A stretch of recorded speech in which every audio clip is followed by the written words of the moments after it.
अच्छा, हमारे देश में एक ऐसी तंजीम है जिसका वजूद नफरत की बुनियाद पर और मजहबी अज़बियत को फैलाने के लिए बनाया गया।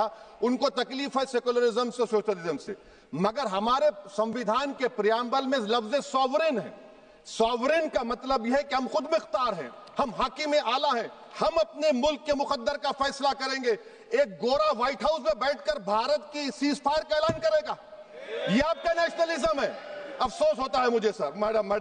मैडम मैं आपसे पूछना चाह रहा हूं कि अगर एक चचा सैम ऐलान कर रहे हैं तो हमारी फौज पर क्या असर पड़ा होगा, हमारे उन पायलटों पर क्या असर पड़ेगा जो नहीं मालूम कितनी ऊपर आसमानों पर भारत की हिफाजत कर रहे हैं। वो नेवी का सिपाही जो समंदर में खड़ा हुआ है, उसको यह नहीं मालूम हो रहा है कि मेरा प्रधानमंत्री ऐलान नहीं किया, एक गोरे ने ऐलान किया।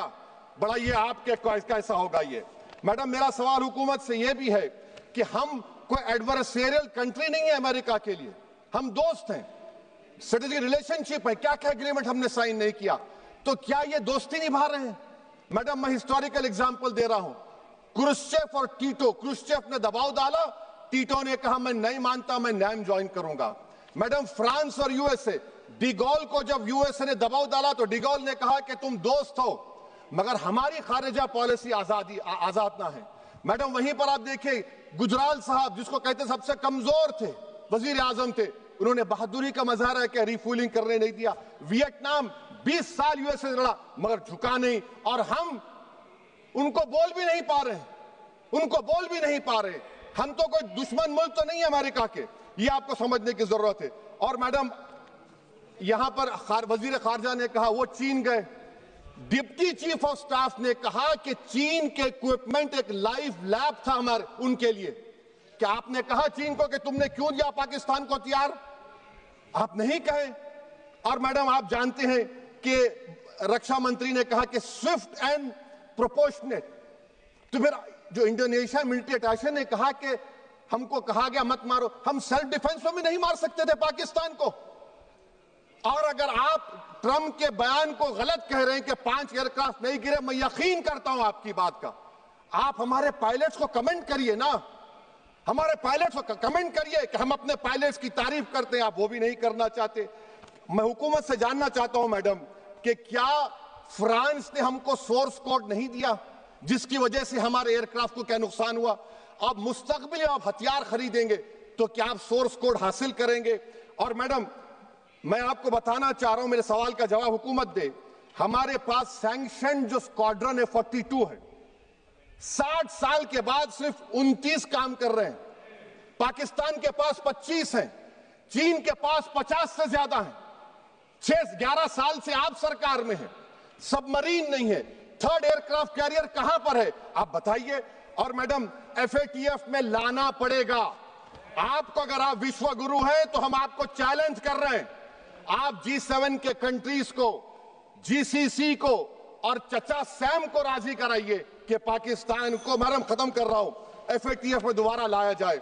मैडम ऑल पार्टी मीटिंग हुई, देखिए कितना कॉन्ट्रडिक्शन है केंद्र सरकार में और स्टेट सरकार में।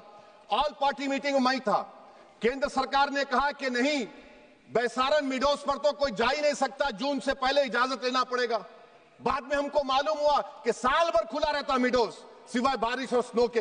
ये कॉन्ट्रडिक्शन है केंद्र सरकार में। वहां पे मैं हुकूमत से मुतालबा करता हूं मैडम आपके जरिए से कि कौमी सिक्योरिटी को, नेशनल सिक्योरिटी को, खारिजा पॉलिसी को, फॉरेन पॉलिसी को राजनीति का मुद्दा मत बनाइए, राजनीति का मुद्दा मत बनाइए। ये हमारे मुल्क में मुफाद होगा, हमारे मुल्क के इत्तेहाद और एकजुटती को आप एक वोट का जरिया मत बनाइए। और मैं एक आखिरी बात पूछ रहा हूं मैडम, क्या चीन ने हमसे कहा था कि सीज फायर कर लो? और कैसे पाकिस्तान ने हमारे पायलट्स की बातों को सुना कि हमारा कम्युनिकेशन एनक्रिप्ट नहीं है? मैडम आखिर में मैं अपने शेर से इस अपनी बात को खत्म करूंगा कि अपने ही हाथों से सर अपना कटाना है हमें, मादर हिंद पे भेंट चढ़ाना है हमें, किस तरह मरते हैं एहरारे वतन भारत पर, यह तमाशा है जो दुनिया को दिखाना है हमें। ये मैं भारत की उस बहादुर फौज के नाम पे करता हूं, मुसल्ह फौज के नाम पे करता हूं। ये शेर कहने वाला कोई बीजेपी का नहीं था, ये शेर कहने वाले का नाम शेर था, शहीद अशफाकुल्लाह। मैं फिर से हुकूमत से कह रहा हूं, पाकिस्तान टेररिज्म करेगा आप तैयार हो जाइए। आप चीन से मोहब्बत, कितना इम्बैलेंस हुआ ट्रेड का, कितना इम्बैलेंस हो रहा है चीन से।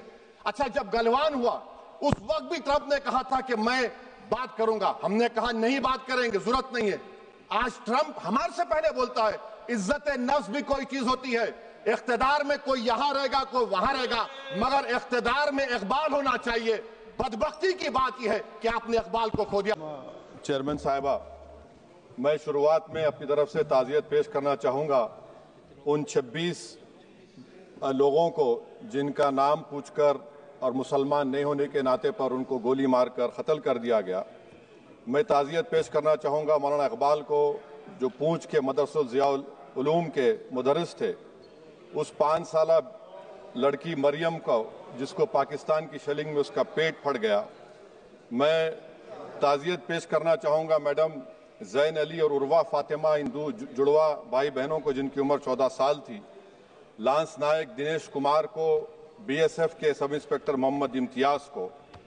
मैं शुक्रिया अदा करना चाहूँगा कश्मीर की आवाम का कि उन्होंने पहलगाम के वाक़े के बाद मस्जिदों से ऐलान किया मजम्मत का, बगैर किसी के बोलने पर रोड पर निकलकर उन्होंने पाकिस्तान से आए हुए दहशतगर्दों की मजम्मत की। मैं मुबारकबाद देता हूँ हमारी मुसल्लह अफवाज को कि उन्होंने एक अजीम कुर्बानी पेश की और बहादुरी के साथ ऑपरेशन सिंदूर में भारत को कामयाबी दिलाई। मैं मुसल्लह अफवाज ने पहले 9 दहशतगर्द ठिकानों पर उनको निशाना बनाया और सबसे मेरी नज़र में जो दहशतगर्दी के दिल पर हमला हुआ वो भावलपुर का था और 6 एयरफील्ड, 3 हैंगर और 2 रनवेज को हमने तबाह किया। बाद में ऑपरेशन सिंदूर की कामयाबी की एक अहम वजह यह थी मैडम कि मुल्क में इत्तेहाद और इत्तेफाक पैदा हो गया था, एक यूफोरिया पैदा हो गया था, मगर अफसोस कि हुकूमत ने उसका फ़ायदा नहीं उठाया। मैं आज भी कह रहा हूं, जिम्मेदारी के साथ कह रहा हूं कि पाकिस्तानी फौज, पाकिस्तान की आईएसआई, पाकिस्तान का डीप स्टेट, उनका हयाती मकसद ये है कि हमेशा भारत को कमज़ोर किया जाए। और अगर हमको इन ताकतों को कमज़ोर करना है तो देश में इत्तेहाद और इत्तेफाक को बरकरार रखना पड़ेगा। अगर हम बुलडोज़र के ज़रिए या फिर लिसानी जबर के ज़रिए या मजहबी फ़िरका परस्ती के ज़रिए अक़लियतों को निशाना बनाएंगे तो हम खुदा ना खास्ता उन पड़ोसी मुल्क के दहशतगर्द तंजीमों को कहीं कामयाब ना हो जाए। मैडम, मैं आपके सामने ये भी कहना चाहूँगा कि इत्तेहाद और इत्तेफाक इस मुल्क में जब मजबूत होगा तो हमको बैनुल-अक़वामी सतह पर दिखाने की ज़रूरत नहीं पड़ेगी। मैं आपकी तरफ से हुकूमत से चंद सवालात करना चाहूँगा कि वज़ीर आज़म ने कहा कि खून और पानी एक साथ नहीं बह सकते, आतंकवाद और बातचीत एक साथ नहीं हो सकती।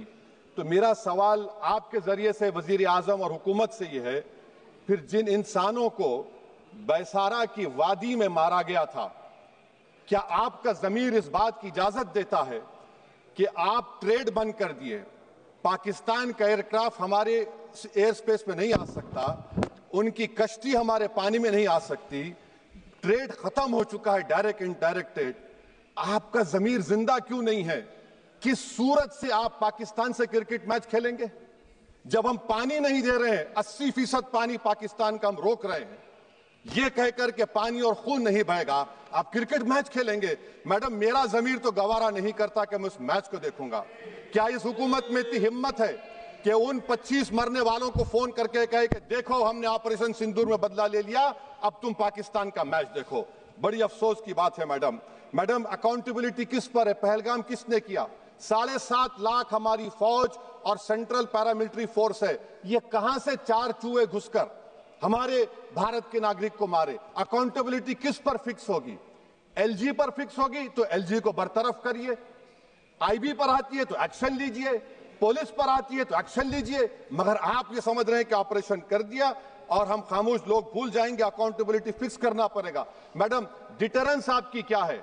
आपने सर्जिकल स्ट्राइक किया, आपने बालाकोट किया, फिर ये पहलगाम हुआ, तो आपकी डिटरेंस की पॉलिसी नाकाम साबित हुई, कश्मीर की पॉलिसी नाकाम साबित हुई, 370 हटा दिया आपने एक रियासत को यूटी बना दिया और उसके बावजूद भी दहशतगर्द वहां पर पहुंच गए। तो और अफसोस मुझे इस बात का होता है मैडम कि पाकिस्तान को हम जानते हैं, पाकिस्तान और इजराइल इस पूरी दुनिया में एक फेल्ड स्टेट है। और पाकिस्तान के आर्मी चीफ को, जिससे हमारे स्ट्रेटेजिक रिलेशनशिप, इसको अपना दोस्त कहते हैं, उस देश का प्रेसिडेंट उस शख्स को बुलाकर खाना खिलाता है अपने साथ, जिसके भाषण से हमारे लोग मारे गए थे। तो क्या आपकी खर्जा पॉलिसी कामयाब हुई? आप देख लीजिए।